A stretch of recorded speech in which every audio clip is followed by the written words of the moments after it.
بسم الله الرحمن الرحيم. ألف لام را تلك آيات الكتاب المبين إنا أنزلناه قرآنا عربيا لعلكم تعقلون نحن نقص عليك أحسن القصص بما أوحينا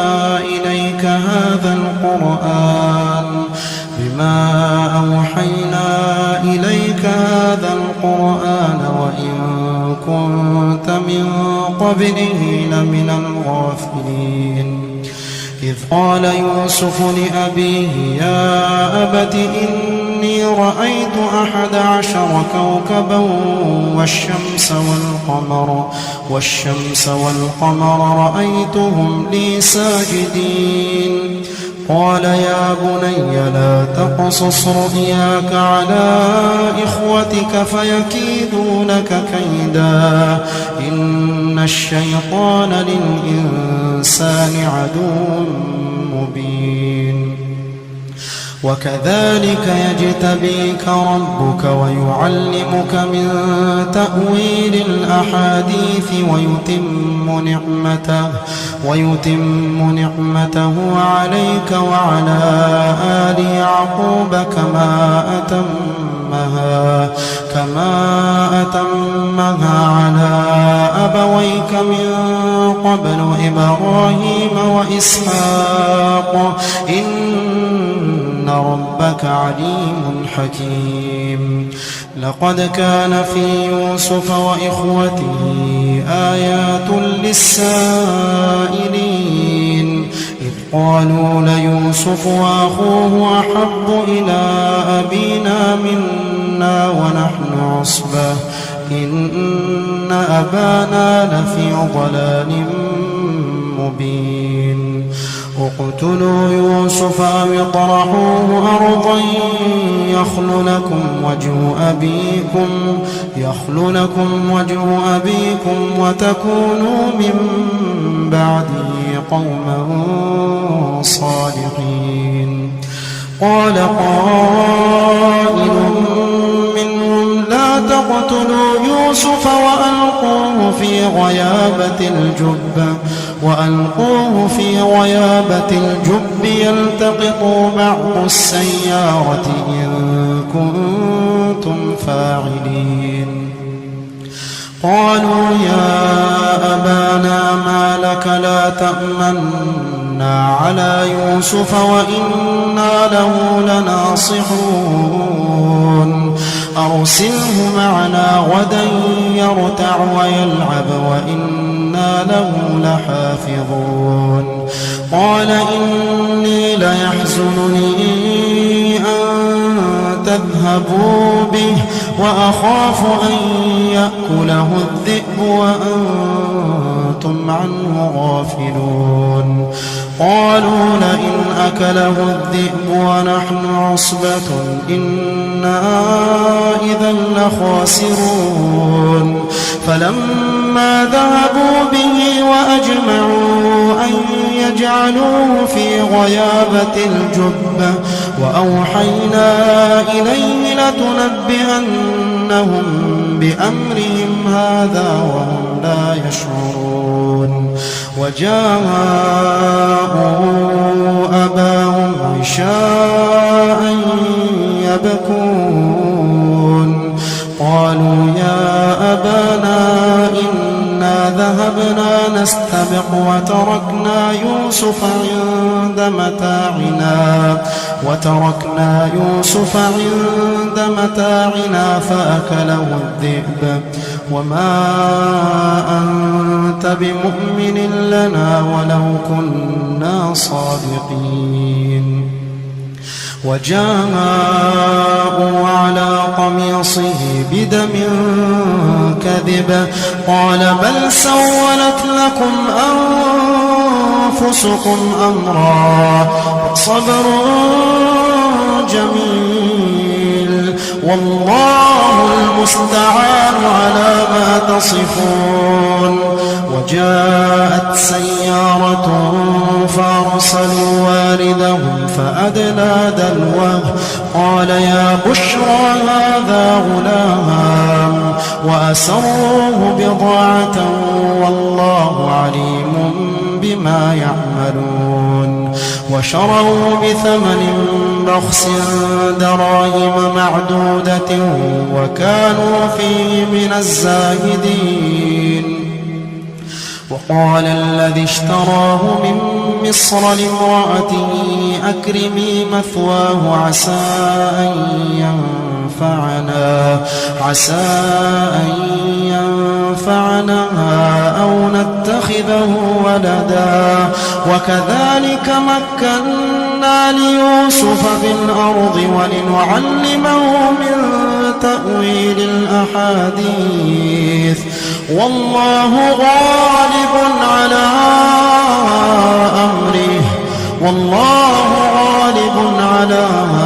أمره ولكن أكثر الناس لا يعلمون.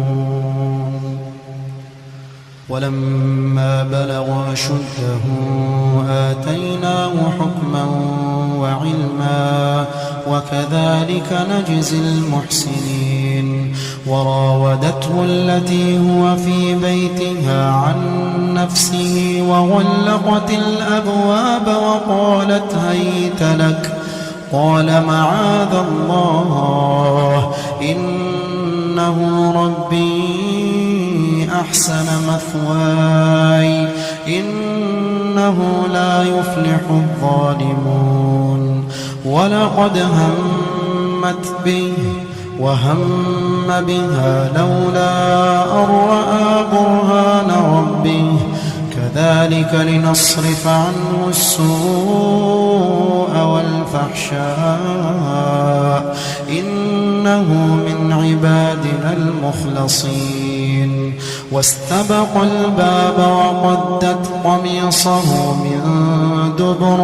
وألف يا سيدها لدى الباب قالت ما جزاء من أراد بأهلك سوءا إلا أن يسجن أو عذاب أليم.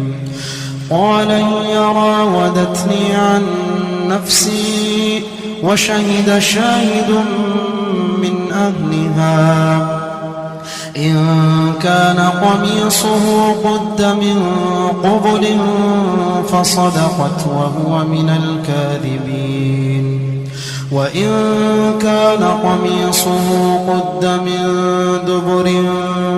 فكذبت وهو من الصادقين. فلما رأى قميصه قد من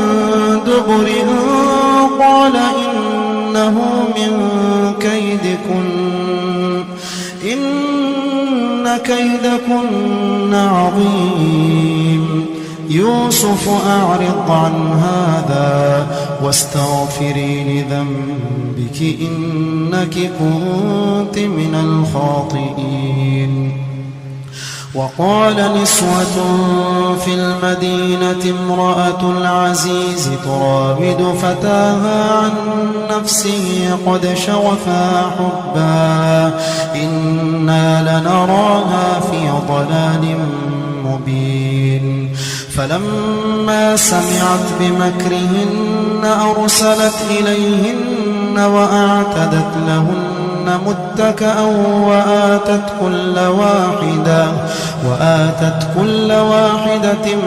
منهن سكينا وقالت اخرج عليهن. فلما رأينه أكبرنه وقطعن أيديهن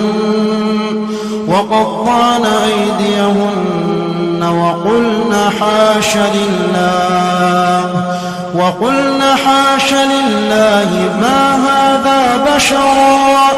إن هذا إلا ملك كريم. قالت فذلكن الذي لمتنني فيه ولقد راودته عن نفسه فاستعصم ولئن لم يفعل ما آمره ليسجنن وليكون من الصاغرين قال رب السجن أحب إلي مما يدعونني إليه وإلا تصرف عني كيدهن أصب إليهن وأكن من الجاهلين فاستجاب له ربه فصرف عنه كيدهن إنه هو السميع العليم ثم بدا لهم من بعد ما رأوا الآيات ليسجننه حتى حين ودخل معه السجن فتيان قال أحدهما إني أراني أعصر خمرا وقال الآخر إني أراني أحمل فوق رأسي خبزا تأكل الطير منه نبئنا بتأويله إنا نراك من المحسنين قال لا يأتيكما طعام ترزقانه إلا نبأتكما بتأويله قبل أن يأتيكما ذلكما مما علمني ربي إني تركت ملة قوم لا يؤمنون بالله وهم بالآخرة هم كافرون واتبعت ملة آبائي إبراهيم وإسحاق ويعقوب ما كان لنا أن نشرك بالله من شيء ذلك من فضل الله علينا وعلى الناس ولكن أكثر الناس لا يشكرون يا صاحبي السجن أأرباب متفرقون خير أم الله الواحد القهار ما تعبدون من دونه إلا أسماء سميتموها أنتم وآباؤكم ما أنزل الله بها من سلطان إن الحكم إلا لله أمر أن لا تعبدوا إلا إياه ذلك الدين القيم ولكن أكثر الناس لا يعلمون يا صاحبي السجن أما أحدكما فيسقي ربه خمرا وأما الآخر فيصلب فتأكل الطير من رأسه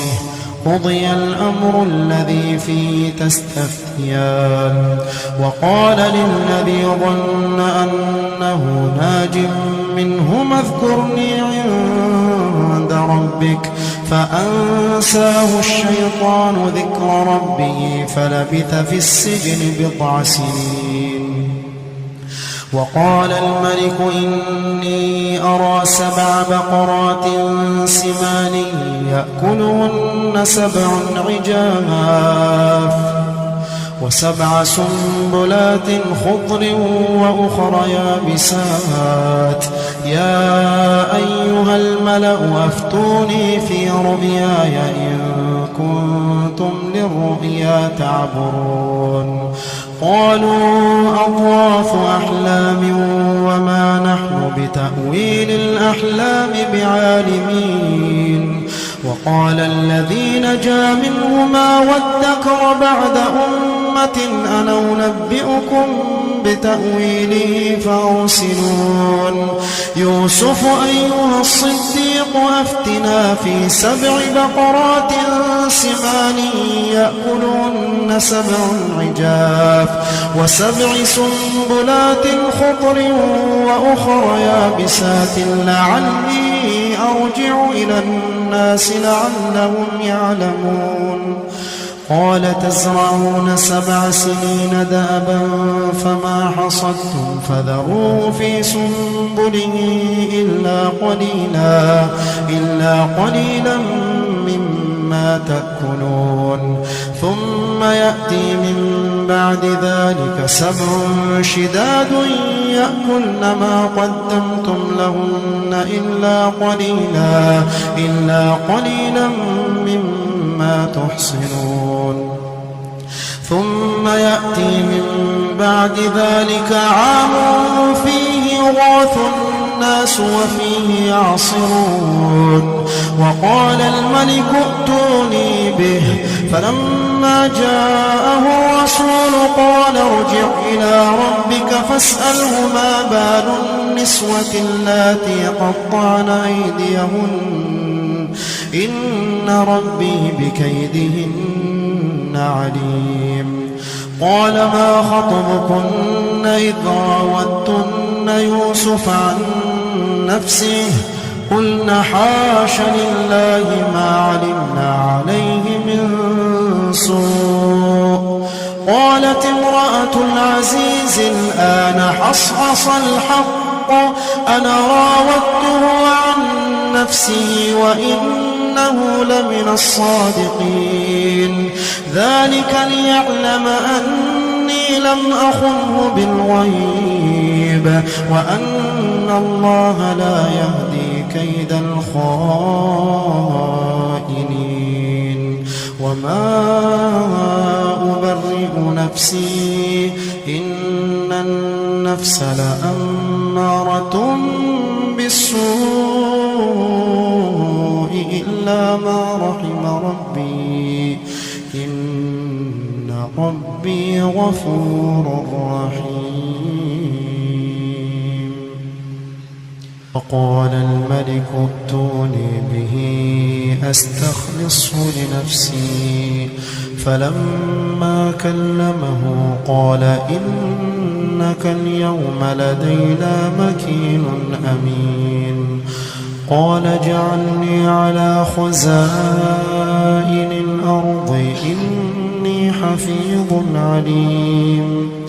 وكذلك مكنا ليوسف في الأرض يتبوأ منها حيث يشاء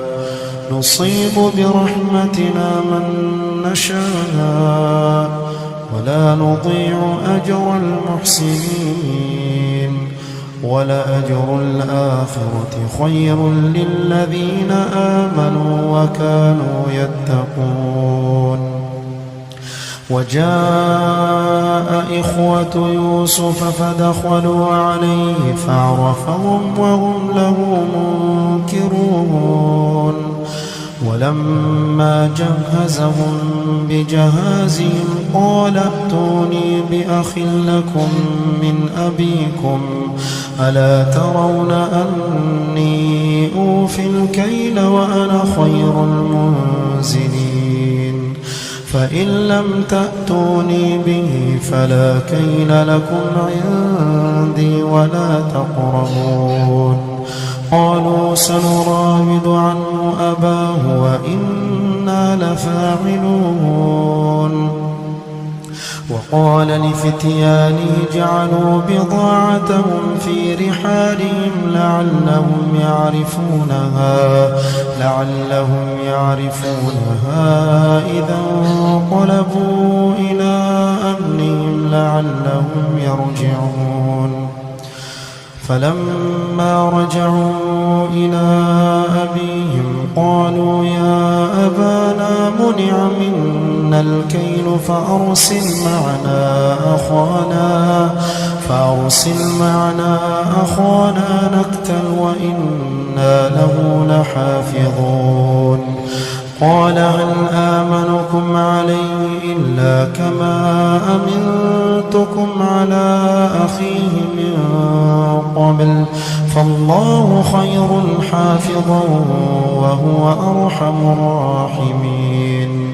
ولما فتحوا متاعهم وجدوا بضاعتهم ردت إليهم قالوا يا أبانا ما نبغي هذه بضاعتنا ردت إلينا ونمير أهلنا ونحفظ أخانا ونزداد كيل بعير ذلك كيل يسير قال لن أرسله معكم حتى تؤتون موثقا من الله لتأتونني به إلا أن يحاط بكم فلما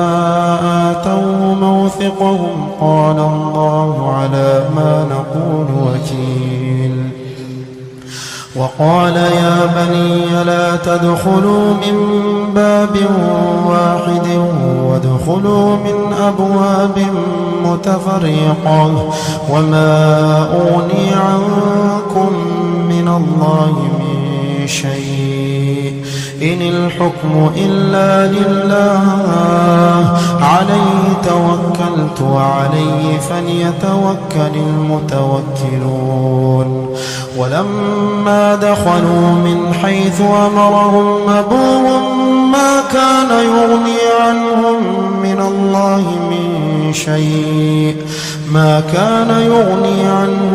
من الله من شيء إلا حاجة في نفس يعقوب قضاها وإنه لذو علم لما علمناه ولكن أكثر الناس لا يعلمون ولما دخلوا على يوسف آوى إليه أخاه قال إني أنا أخوك فلا تبتئس بما كانوا يعملون فلما جهزهم بجهازهم جعل السقاية في رحل أخيه ثم أذن مؤذن أيتها العير إنكم لسارقون قالوا وأقبلوا عليهم ماذا تفقدون قالوا نفقد صواع الملك ولمن جاء به حمل بعير وأنا به زعيم قالوا تالله لقد علمتم ما جئنا لنفسد في الأرض وما كنا سارقين قالوا فما جزاؤه إن كنتم كاذبين قالوا جزاؤه من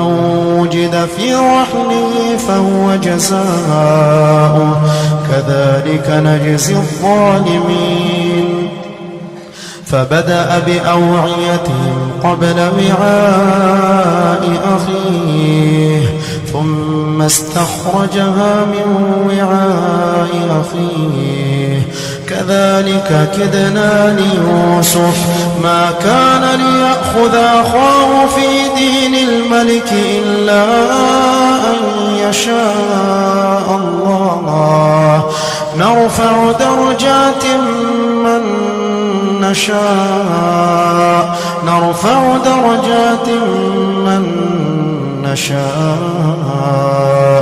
وفوق كل ذي علم عليم قالوا إن يسرق فقد سرق أخ له من قبل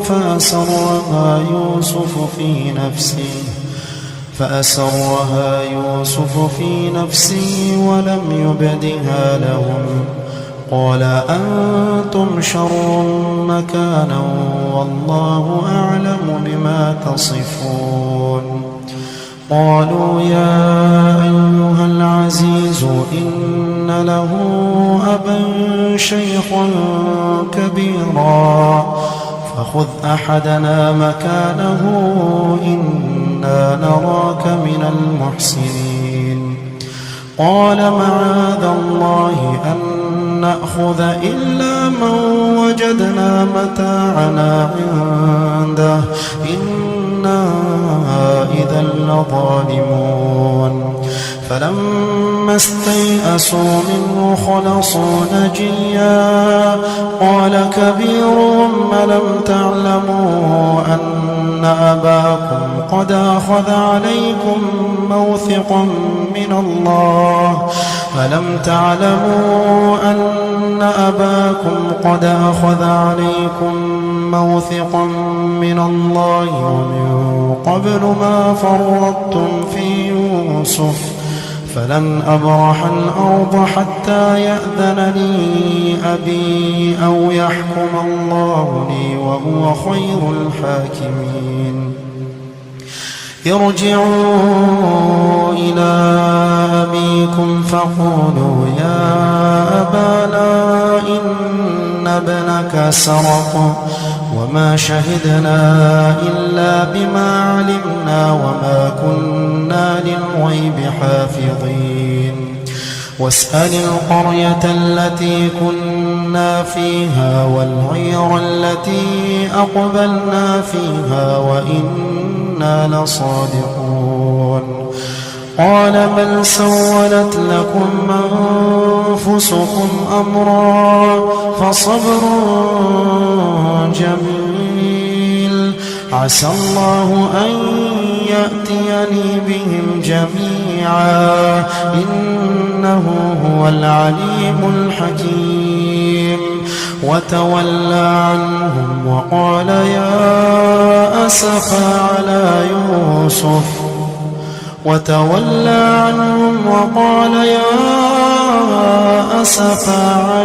يوسف وابيضت عيناه من الحزن فهو كظيم. قالوا تالله تفتأ تذكر يوسف حتى تكون حرضا أو تكون من الهالكين. قال إنما أشكو بثي وحزني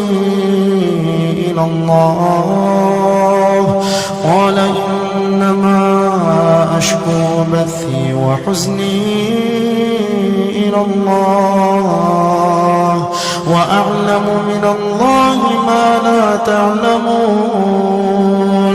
يا بني اذهبوا فتحسسوا من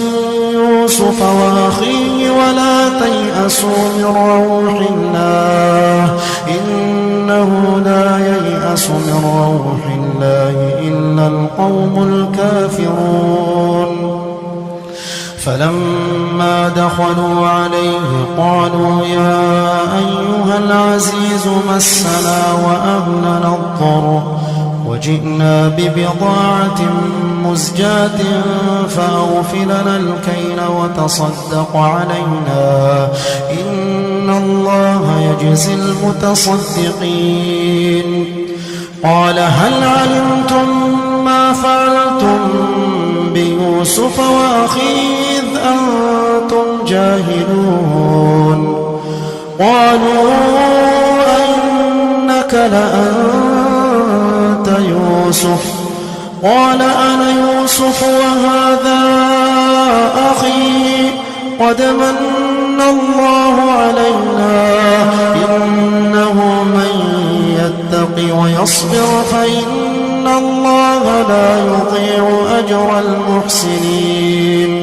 قالوا تالله لقد آثرك الله علينا وإن كنا لخاطئين. قال لا تثريب عليكم اليوم يغفر الله لكم وهو أرحم الراحمين. اذهبوا بقميصي هذا فألقوه على وجه أبي يأت بصيرا وأتوني بأهلكم أجمعين.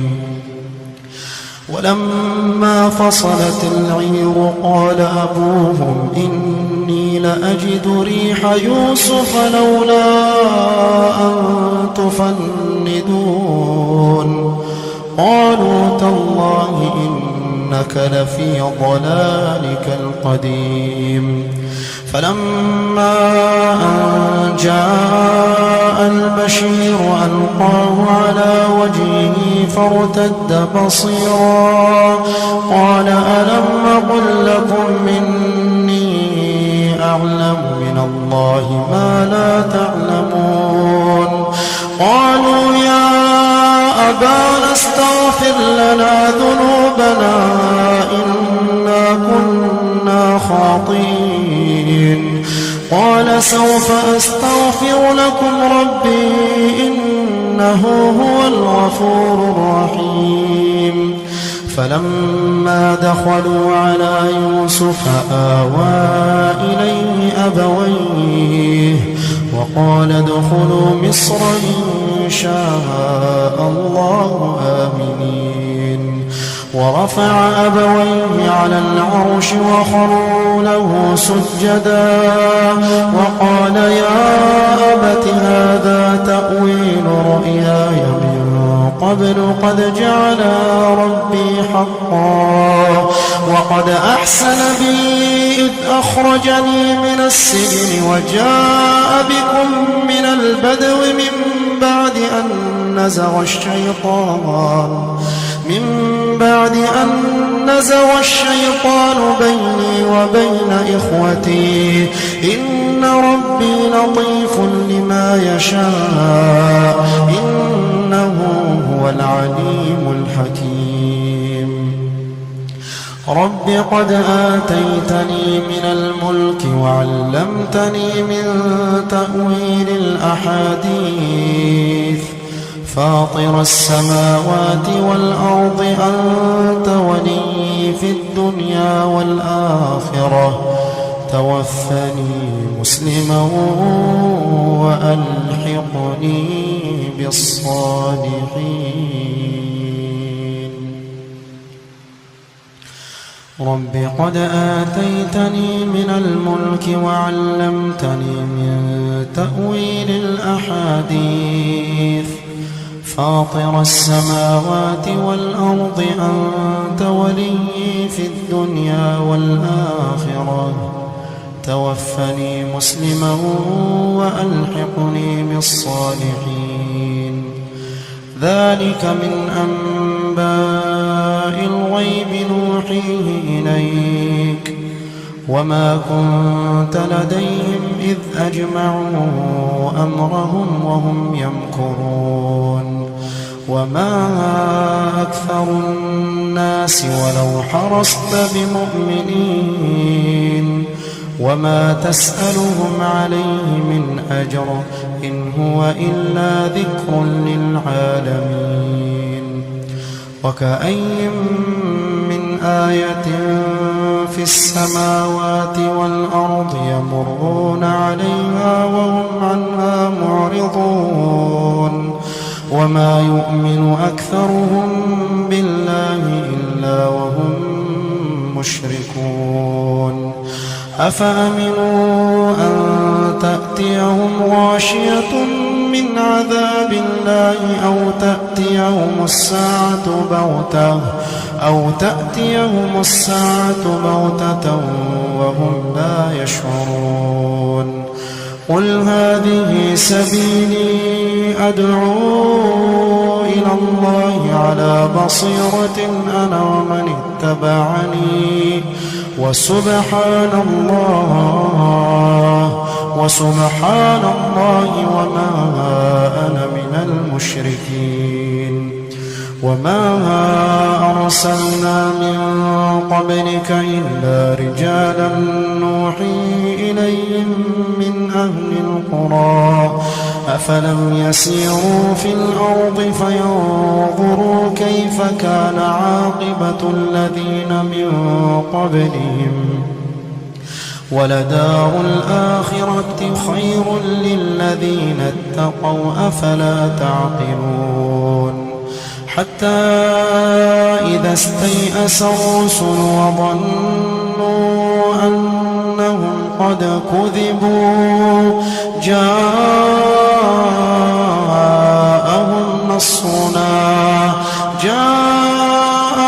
نصرنا فنجي من نشاء ولا يرد بأسنا عن القوم المجرمين. لقد كان في قصصهم عبرة لأولي الألباب ما كان حديثا يفترى ولكن تصديق الذي بين يديه وتفصيل كل شيء وهدى ورحمة لقوم يؤمنون.